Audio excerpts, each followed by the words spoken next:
തെരഞ്ഞെടുപ്പ് പെരുമാറ്റച്ചട്ടം ലംഘിച്ച് ജോൺ ബ്രിട്ടാസ് എം പി കേരള സർവകലാശാല ക്യാമ്പസിൽ പ്രസംഗിച്ച സംഭവത്തിൽ ബ്രിട്ടാസിനെ ന്യായീകരിച്ചും പെരുമാറ്റച്ചട്ടം ലംഘിച്ചില്ലെന്നും കാട്ടി തെരഞ്ഞെടുപ്പ് കമ്മീഷന് രജിസ്ട്രാറുടെ മറുപടി.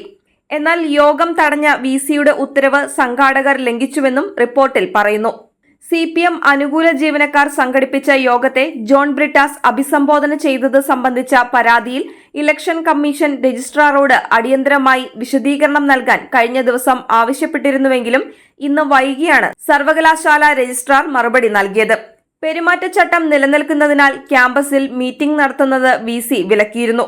എന്നാൽ യോഗത്തിന്റെ സംഘാടകർ ഉത്തരവ് അവഗണിക്കുകയായിരുന്നുവെന്നും മീറ്റിംഗ് നടപടികൾ ചില മാധ്യമങ്ങൾ ലൈവായി സംപ്രേഷണം ചെയ്തുവെന്നും മീറ്റിംഗ് നടത്തുന്നത് വിലക്കിയ സർവകലാശാലയുടെ നടപടിയെ വിമർശിച്ചതായും രജിസ്ട്രാറുടെ റിപ്പോർട്ടിൽ പറയുന്നു.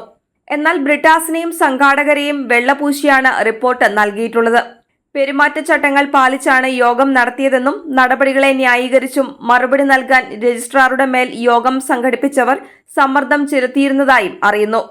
ബ്രിട്ടാസിന്റെ പ്രസംഗത്തിൽ യോഗം തടയാൻ ഉത്തരവിട്ട വൈസ് ചാൻസലറെ അധിക്ഷേപിച്ച് സംസാരിച്ചത് മാധ്യമങ്ങളിൽ പ്രചരിച്ചതുകൊണ്ട് അക്കാര്യം രജിസ്ട്രാർ ഇലക്ഷൻ കമ്മീഷനെ അറിയിച്ചിട്ടുണ്ട്. സർവകലാശാലയുടെ വിലക്ക് ലംഘിച്ചാണ് ജോൺ ബ്രിട്ടാസ് യോഗത്തിൽ പങ്കെടുത്തതെന്നും പെരുമാറ്റച്ചട്ടം ലംഘിച്ചിരുന്നതായും ഇലക്ഷൻ കമ്മീഷനെ അറിയിച്ചാൽ സംഘാടകർക്കും ബ്രിട്ടാസിനും കൂടുതൽ നടപടികൾ നേരിടേണ്ടി വരുമെന്ന ആശങ്ക ഒഴിവാക്കാനാണ് നടപടികളെ മയപ്പെടുത്തിയുള്ള റിപ്പോർട്ട്. ഓഫീസ് ഇന്റർവെൽ സമയത്താണ് യോഗം സംഘടിപ്പിച്ചിരുന്നതെന്നും പ്രതിമാസം നടത്താറുള്ള പ്രഭാഷണങ്ങളുടെ ഭാഗമായി ജീവനക്കാരിൽ അവബോധം ഉണ്ടാക്കുന്നതിനുള്ള പ്രഭാഷണമാണ് ജോൺ ബ്രിട്ടാസ് നടത്തിയതെന്നും റിപ്പോർട്ടിൽ ന്യായീകരിക്കുന്നു. രാഷ്ട്രീയ പ്രസംഗം നടത്തിയിട്ടില്ലെന്നും തെരഞ്ഞെടുപ്പുമായി ബന്ധപ്പെട്ട വോട്ടഭ്യർത്ഥന നടത്തിയതായി അറിവില്ലെന്നും വിശദീകരണത്തിൽ പറയുന്നു.